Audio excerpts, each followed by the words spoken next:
I had always liked being alone in the wild. Something about the silence, the way the wind moved through the trees, the feeling of isolation. It made me feel at peace. But peace is a fragile thing, and sometimes the woods don't give it willingly. It was late autumn, somewhere in the Appalachian Mountains.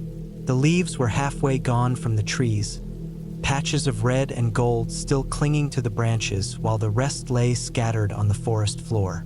The air had that sharp bite to it, the kind that stung the lungs just enough to remind you winter was near.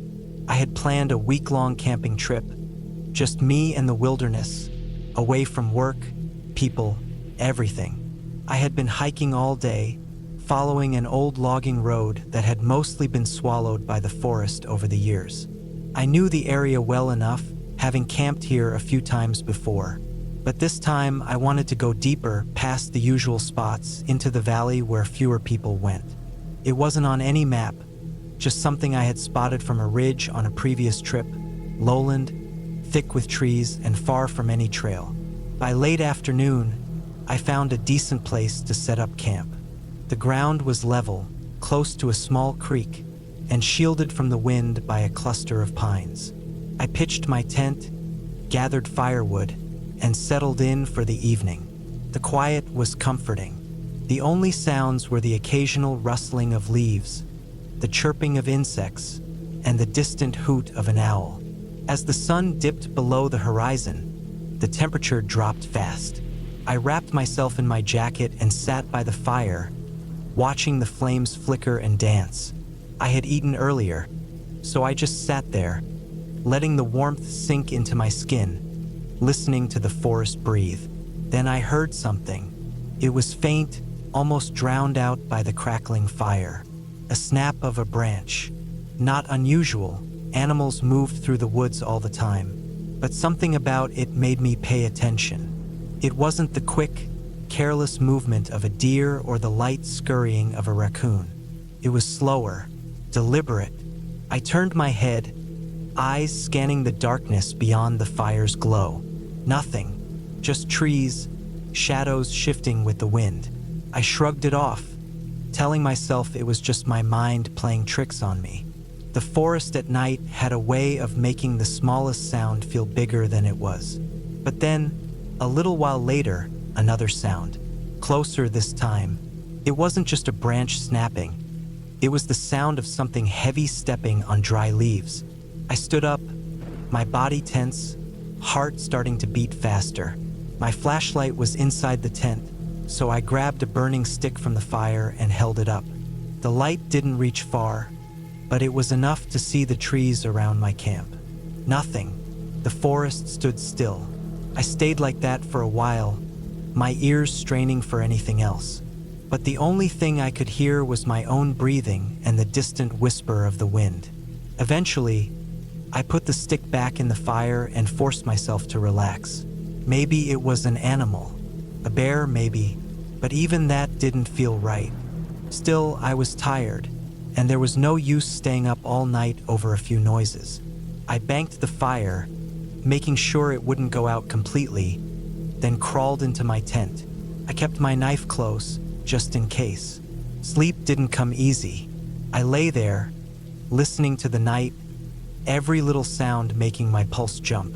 But nothing happened, and at some point, exhaustion took over. I don't know how long I slept before I woke up, but when I did, I knew something was wrong. The fire had burned low, casting only a faint orange glow. The air inside the tent felt different, heavy, like something was pressing down on it. And then I realized what had woken me. Footsteps. They weren't far. I held my breath, ears straining. The steps were slow, careful, moving around the edge of my camp, not crashing through the brush like an animal. It was something or someone walking. I reached for my knife, gripping it tight. The footsteps stopped. I stayed still, heart pounding in my chest, waiting for something to happen. But there was nothing, just silence. Minutes passed. Then the sound started again. But this time, it wasn't coming from the same spot. It was closer.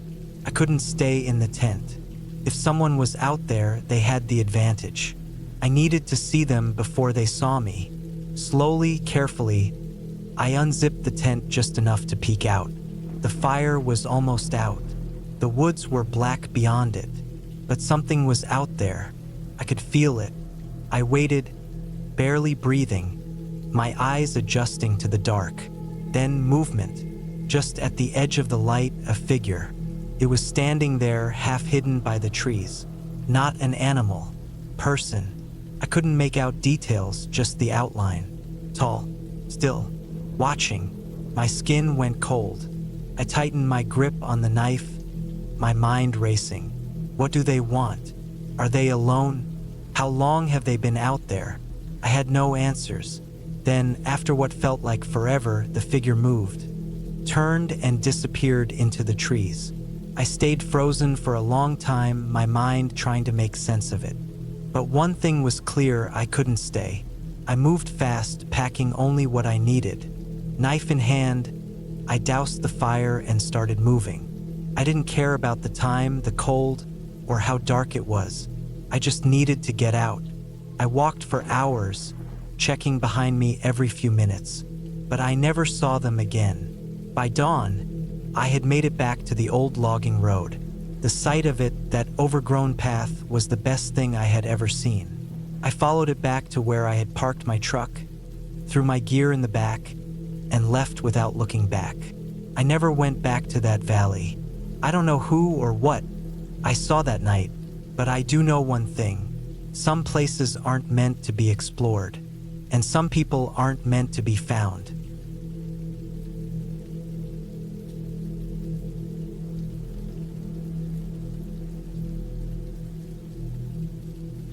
I have hunted all my life. My father took me out into the woods before I was even old enough to hold a rifle, teaching me everything I needed to know: how to track, how to read the land, how to listen to the sounds of the forest. Hunting became a part of me. It was never just about the kill. It was about patience, discipline, and understanding the wilderness. A few years ago, I planned a solo hunting trip deep into the remote forests of Montana. It was late autumn, and I knew the deer would be moving before the snow came. I had been to that area once before, but only for a day. This time, I wanted to spend a full week out there, away from everything. Just me, my rifle, and the land. I drove out early in the morning, following dirt roads until they turned into barely visible trails. My truck could only take me so far before I had to park and hike the rest of the way. The air was crisp, the scent of pine thick, and the only sound was the occasional rustle of leaves. I had my backpack, my rifle, my sleeping bag, and enough food to last me if hunting didn't go well. After hiking for a few hours, I found a good clearing to set up camp. It was near a small stream, surrounded by thick trees with just enough open space to see the stars at night.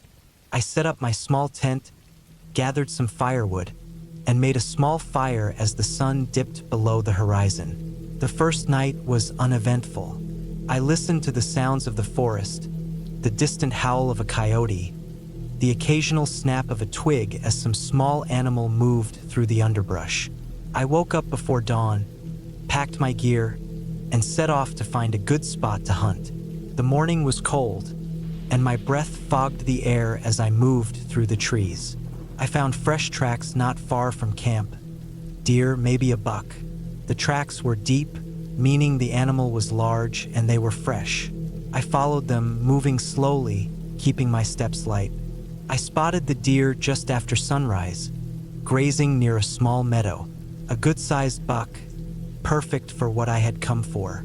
I took my time, lined up my shot, and squeezed the trigger. The crack of the rifle echoed through the trees, and the buck went down.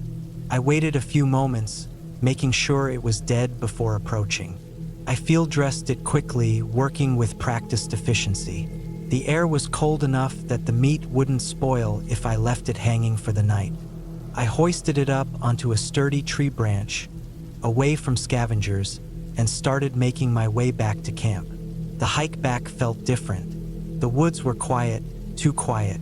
I've spent enough time outdoors to know that silence like that usually means a predator is nearby. Bears were common in these parts, maybe even a cougar. I kept my rifle ready, scanning the trees as I walked. When I got back to camp, I noticed something was off. My gear had been moved. My sleeping bag was unrolled, my backpack was unzipped, and some of my food was gone. At first, I thought it might have been an animal, but there were no tracks, no claw marks, no sign of a bear rummaging through my stuff. Someone had been here. I didn't like that. I checked the area, looking for any sign of who it might have been, but there was nothing. No footprints, no trail leading away, just my disturbed camp. I sat by the fire for a while, thinking. The smart thing to do would have been to leave, but I had a full week planned, and I wasn't about to let some stranger scare me off. I kept my rifle close that night, sleeping in short, uneasy bursts. The next morning, I went back to the kill site. The deer was gone, not just picked at, gone. The rope I had used to hang it was still tied around the tree, but the carcass had been cut down and taken. No bear would have done that. A bear would have ripped at it, left scraps behind. This was clean, precise. Someone was out here with me. I felt exposed standing in that clearing, so I moved quickly, hiking back toward camp with my rifle at the ready. Every snap of a branch, every rustle of leaves put me on edge. I've never felt like prey before, but I did that day. When I got back, my camp was wrecked. My tent was slashed open, my remaining food was scattered, and my backpack was gone. The fire I had left smoldering was completely dead, covered in dirt as if someone had intentionally put it out. I didn't waste time. I grabbed what little I had left, slung my rifle over my shoulder, and started hiking back toward my truck. I didn't care about the full week anymore. I wanted out. The hike back felt longer than it should have. Every few minutes, I stopped, listening. I could feel eyes on me. I knew I wasn't alone. Then I saw it. A figure standing deep in the trees, barely visible through the branches. Too far to make out details, but close enough that I knew they were watching me. I didn't stop. I didn't yell.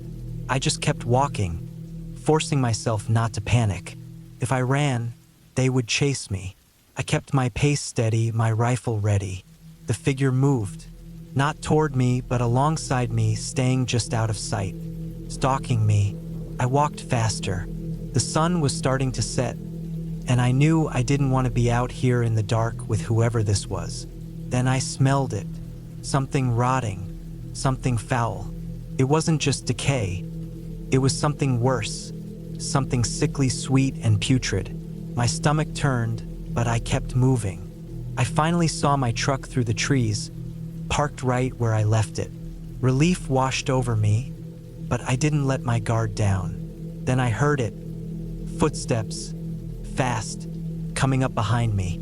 I spun, raising my rifle, finger on the trigger. Nothing, just trees, just silence. I didn't wait. I sprinted the last stretch, unlocking my truck and throwing my gear inside. As soon as I slammed the door, I locked it, started the engine, and tore down that dirt road faster than I ever should have. I didn't stop driving for hours. When I finally pulled over at a gas station, I sat in my truck, hands shaking. I couldn't explain what happened.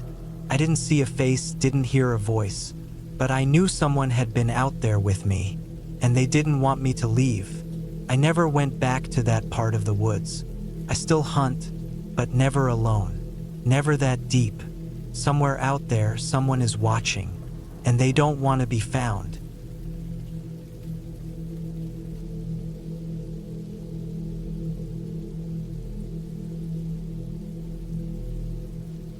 The first time I ever went camping alone was after my divorce. It wasn't a sudden decision, more like something that had been in the back of my mind for a long time. My ex-husband and I used to go camping together every summer, usually in the same spots, bringing the same gear, following the same routines. I had always liked it, but I never realized how much I had let him take control of everything. The routes, the campsite selection, even how we set up our tent. When we split, I avoided camping for a while because I didn't want to deal with the memories of him. A year passed, then another. One day, I realized I had been putting my life on hold for someone who wasn't even in it anymore. I wanted to reclaim the things I loved, and camping was one of them. That's how I ended up on a lonely stretch of road deep in the backcountry of Oregon, heading toward a remote camping spot near a lake. It was a place we had talked about going but never did. It seemed fitting, new but familiar, enough to feel like I was stepping into something different without completely letting go of what I used to love. The drive took longer than expected. The last part of the trip was a rough dirt road that wound through thick trees, the kind where you couldn't see more than a few feet beyond the branches. The road was uneven, full of potholes, and I had to drive slow to avoid damaging my truck. It was late in the afternoon by the time I reached the site. The spot was perfect, secluded, quiet, right by the lake. No signs of other campers. The only thing out there was a small, rusted fire pit and an old wooden picnic table with one leg that wobbled. The air smelled like pine and damp earth. The lake stretched out in front of me, calm and glassy, reflecting the trees like a mirror. I set up my tent, gathered firewood, and made something simple to eat. As the sun went down, I felt good about being there. It wasn't easy being alone, but I was doing it. That first night was uneventful. The forest had its usual sounds, wind shifting through trees, distant animal calls, the occasional rustling in the underbrush. I had expected to be scared, to let my imagination get the best of me, but nothing felt wrong. The second day, I explored the area. I walked along the lake, found a small stream feeding into it, and followed a barely visible path into the woods. It seemed like no one had been out there in a long time. Every now and then, I spotted an old fire ring, a sign that someone had camped there before, but they were all cold, abandoned. The strange thing was, as I walked deeper into the woods, I started noticing signs that someone else had been out there recently. A few fresh footprints in the dirt, a broken branch that looked like it had been stepped on, a pile of rocks stacked in a way that didn't seem natural.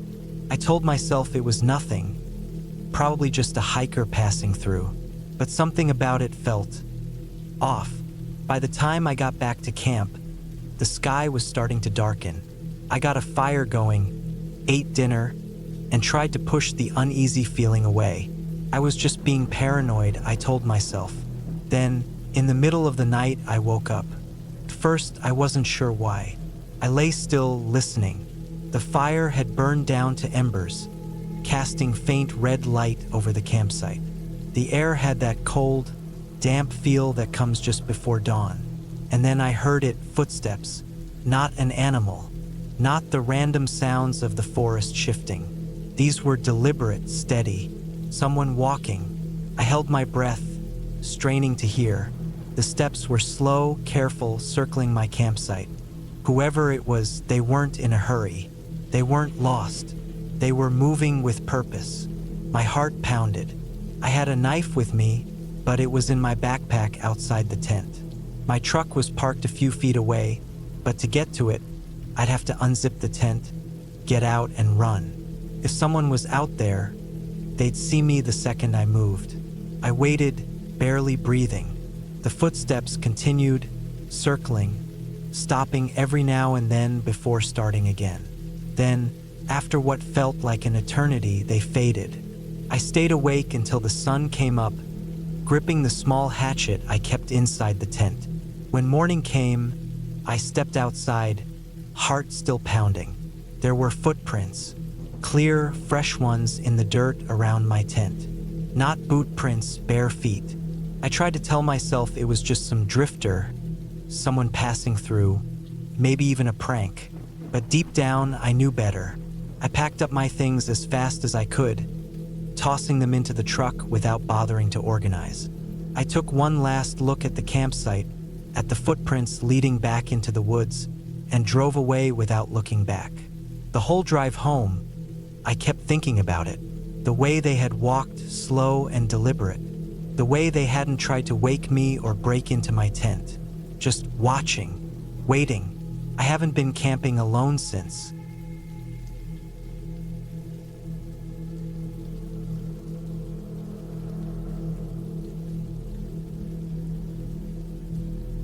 I had been camping alone in France for a few days, taking a break from my normal routine. I had been moving from site to site, staying in quiet, wooded areas away from other people. It wasn't my first time camping solo, but I always took precautions. I had a sturdy tent, a good knife, and a flashlight that I kept close at all times.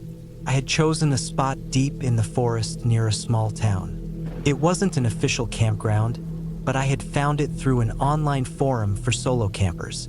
It was secluded, peaceful, and surrounded by thick trees that provided good cover. There was a small clearing where I set up my tent, and a little way off, a narrow stream that provided fresh water. The first day was uneventful. I set up my tent, gathered some firewood, and cooked a simple meal. The weather was mild, and the only sounds were birds and the rustling of leaves in the wind. I enjoyed the solitude. That night, I woke up to the sound of something moving outside my tent. It wasn't unusual to hear small animals at night, but this was different. It was slow, deliberate. I held my breath and listened. The footsteps moved around the tent, pausing every few seconds before continuing. I reached for my flashlight but didn't turn it on. Then silence. I waited, straining my ears, but the footsteps didn't return. Eventually, I convinced myself that it was just an animal and forced myself to go back to sleep. The next day, I explored the area a bit, walking along the stream and making sure I knew the layout of the land. The forest was dense, with thick undergrowth that made it difficult to see far. I found an old fire pit not too far from my campsite, evidence that someone had camped there before. As the sun started to set, I returned to my tent and made a small fire to cook dinner. The woods were quiet, but I couldn't shake the feeling that I was being watched. Every now and then, I would glance up, scanning the trees for movement, but I saw nothing. That night, I woke up again. This time, the sound was closer. I could hear breathing, not the light snuffling of an animal, but deep human breathing. My heart pounded as I lay completely still. Then, the sound of fabric shifting. Something or someone was touching my tent. I grabbed my knife and flashlight, bracing myself. The breathing continued for what felt like an eternity. Then, just as suddenly as it had started, it stopped. I waited, barely breathing. Minutes passed, then hours. Eventually, I fell into a restless sleep, gripping my knife tightly. The next morning, I searched the area around my tent. The ground was covered in leaves, making it hard to see footprints, but I noticed something off. Some of my gear had been moved. My backpack, which I had left inside the tent's vestibule, was now sitting a few feet away. My water bottle was missing. I felt a chill run down my spine. Someone had been in my campsite while I slept. I packed up my gear quickly, deciding to move to another location. I didn't want to risk staying in the same place after that. I hiked for a few hours, moving deeper into the forest.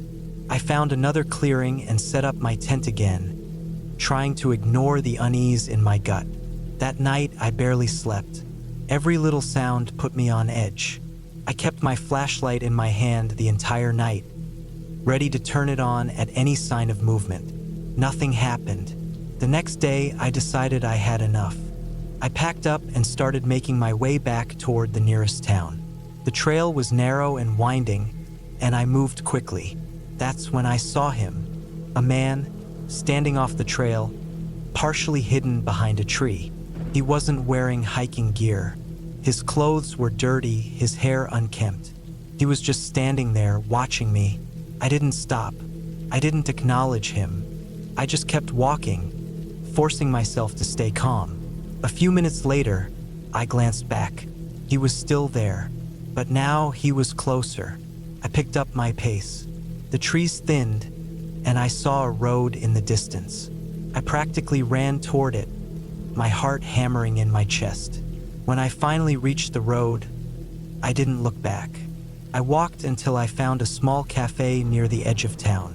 I sat down, ordered a coffee, and tried to calm myself.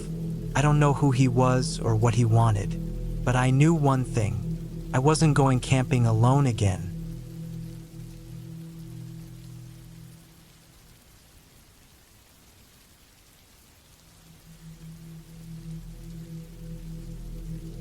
I set up camp in a clearing deep in the woods, far from the nearest town.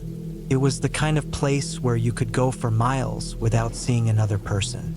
The air was thick with the scent of wet earth, and the sky was a dull gray, promising rain. I had driven down an old logging road until the mud got too deep for my truck, then hiked another couple of miles with my pack and tent.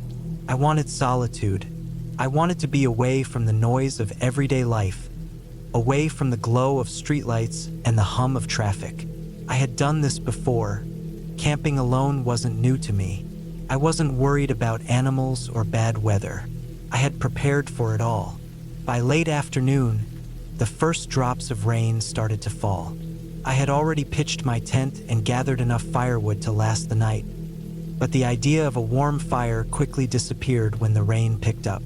I huddled under the rainfly, listening to the steady drumming of water against the fabric, the sound mixing with the rustling of trees swaying in the wind.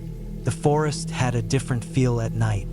The usual daytime sounds, birds, insects, the occasional rustle of a small animal, were drowned out by the wind and rain. It was an isolating feeling, but not an unfamiliar one. I sat inside my tent, eating a simple meal from a can. The warm food helped against the cold dampness that had settled into my bones.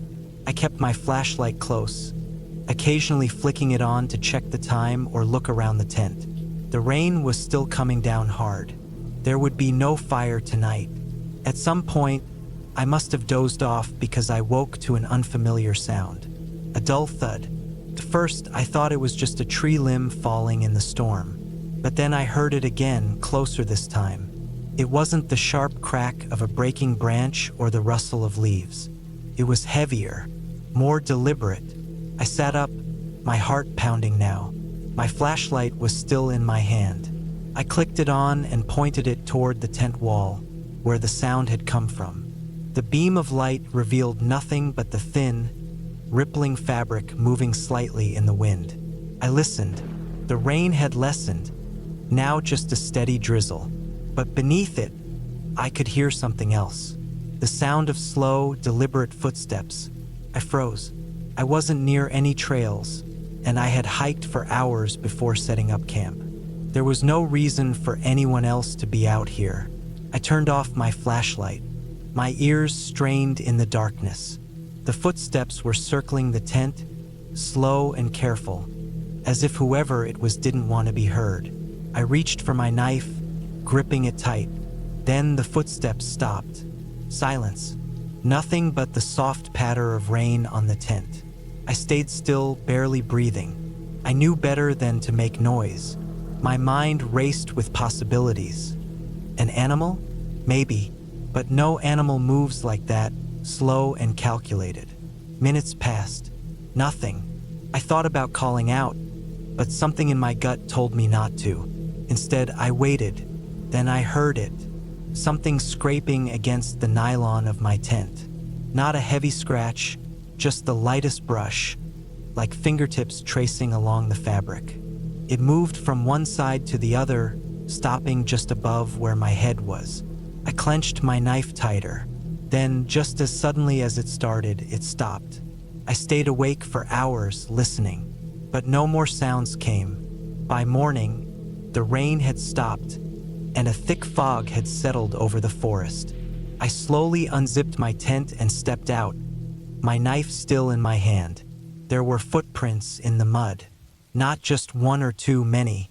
They circled my tent, overlapping in some places like whoever had been out there had walked around multiple times. I followed them for a few feet before they disappeared into the underbrush. They were human, barefoot. I packed up quickly. I didn't stop for breakfast. I didn't bother to clean up my campsite. I just grabbed my gear and started hiking back the way I came. I didn't see anyone on the trail, but I couldn't shake the feeling that I was being watched. I didn't stop until I reached my truck. When I finally got in and locked the doors, I let out a breath I hadn't realized I'd been holding. I turned the key in the ignition, the engine coming to life with a reassuring hum. As I pulled onto the dirt road, I glanced in the rearview mirror one last time. Through the trees, standing at the edge of the forest, there was a figure, barefoot, watching me leave.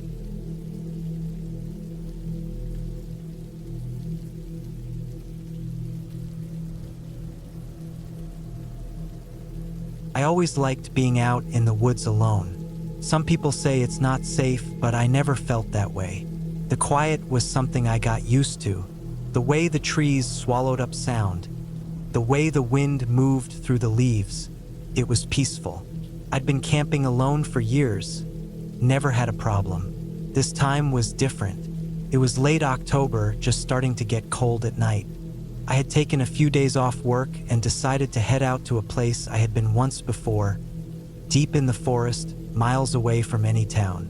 It wasn't a marked campsite, just a clearing I found on a hike a couple of years ago. No cell service, no roads nearby, just the woods and me. That's how I liked it. I got there in the late afternoon, parked my truck at the end of an old dirt path, and hiked about a mile to the clearing. It was just as I remembered. Tall trees surrounding an open patch of ground, soft with pine needles, a small fire pit from the last time I was there. I set up my tent, got my firewood ready, and made a quick meal before the sun started to dip. The first night was uneventful, cold, but nothing I wasn't prepared for. The sounds of the forest were normal.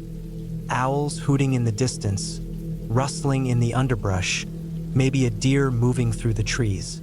I fell asleep easily. The second night was when things got strange. It started with the sounds, not the usual ones. These were closer, heavier. Footsteps. At first, I thought it was an animal, maybe a bear, but the way the steps fell didn't seem right. Too deliberate, too controlled. I sat up in my sleeping bag, listening. It stopped when I moved. I waited, a long time. Then, just as I was starting to think I had imagined it, something cracked in the trees behind my tent. A sharp, snapping sound, like a branch breaking under pressure. I grabbed my flashlight and unzipped the tent as quietly as I could, shining the beam into the darkness. Nothing. I told myself it was just my mind playing tricks on me. The forest can mess with you if you let it. The trees shift in the wind, branches fall, animals move. I went back inside, zipped up the tent, and lay down. I listened for a long time before sleep finally took over. In the morning, I found tracks near my campsite. They weren't bear tracks. They weren't human either. Too big to be a person, but the shape was wrong for an animal. The toes looked stretched out, like fingers pressing into the dirt. There was a drag mark next to them, like whatever it was had been pulling something. I stood there for a long time just looking at them. My stomach felt tight. I had seen animal tracks before, coyotes, deer, even a mountain lion once, but these didn't make sense. I considered packing up and leaving. Maybe it was just a weird trick of the ground. Maybe I was overthinking it, but part of me wanted to stay. I had never been scared out of the woods before, and I wasn't about to start now. That night, I regretted that choice. The fire was burning low when I heard it again. Footsteps, closer this time. I turned my flashlight toward the trees, and for a split second, I saw something. It was standing just beyond the tree line, half hidden in the dark. The shape of it was all wrong. Tall, too tall. Its arms looked too long, hanging low at its sides. And the eyes, they caught the light from my flashlight in a way that human eyes don't. Not red like an animal's, not white, but something else, something unnatural. It didn't move. I didn't move. Then, slowly, it stepped backward into the trees. Not turning, just moving, like it was being pulled.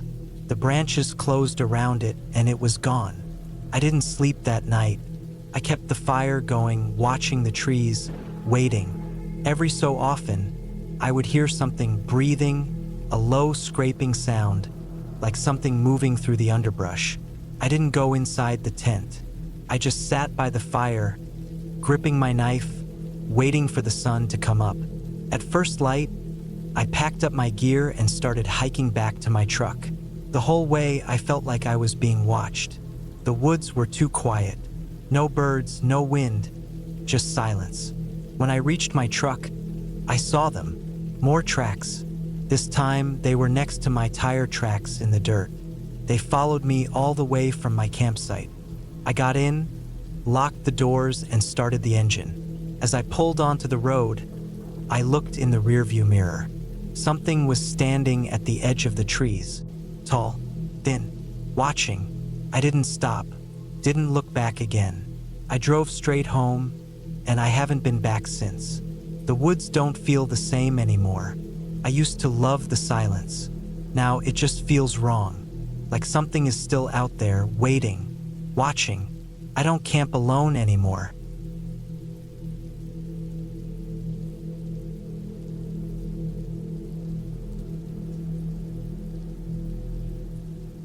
I never planned on spending the night in an old cemetery, but sometimes things don't go the way you expect. It wasn't a dare, and it wasn't some attempt at proving anything. I was just trying to find a quiet place to set up camp for the night. I had been hiking for the better part of the day, covering miles of forest trails, and by the time the sun started dipping below the horizon, I realized I was nowhere near where I planned to stop. I had a map, but I misjudged the distance. I had expected to reach a proper campsite by evening, but my legs were heavier than I thought, and the daylight faded faster than I wanted. The last thing I needed was to be hiking through the forest in the dark. I had seen what could go wrong doing that: hidden roots, sudden drops, and the kind of darkness that makes even the most familiar places look strange. That's when I saw the cemetery. It wasn't a large one, maybe 100 yards across, sitting on a small hill surrounded by old trees. It looked forgotten. The headstones were tilted, some barely sticking out of the ground, and the iron gate that once enclosed it was broken in places. It didn't look like anyone had been buried there for a long time. It wasn't ideal, but I had slept in worse places. The ground was flat, and there was a clearing big enough to set up my tent.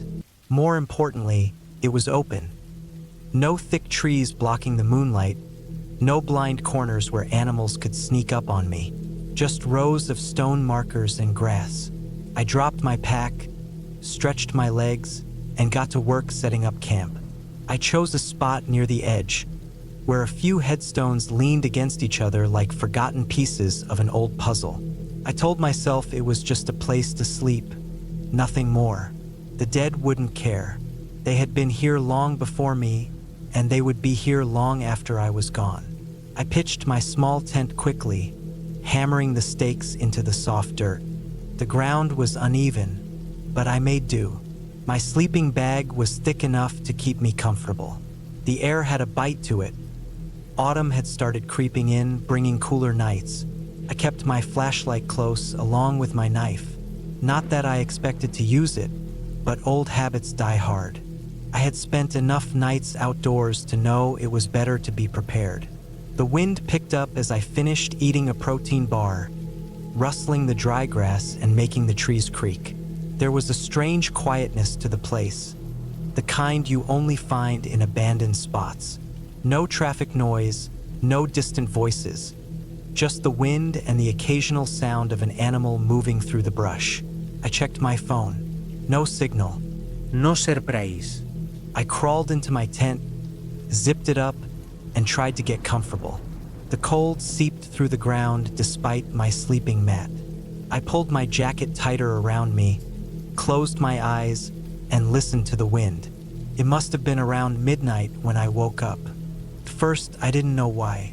I wasn't cold, and I didn't need to use the bathroom. But something had pulled me from sleep.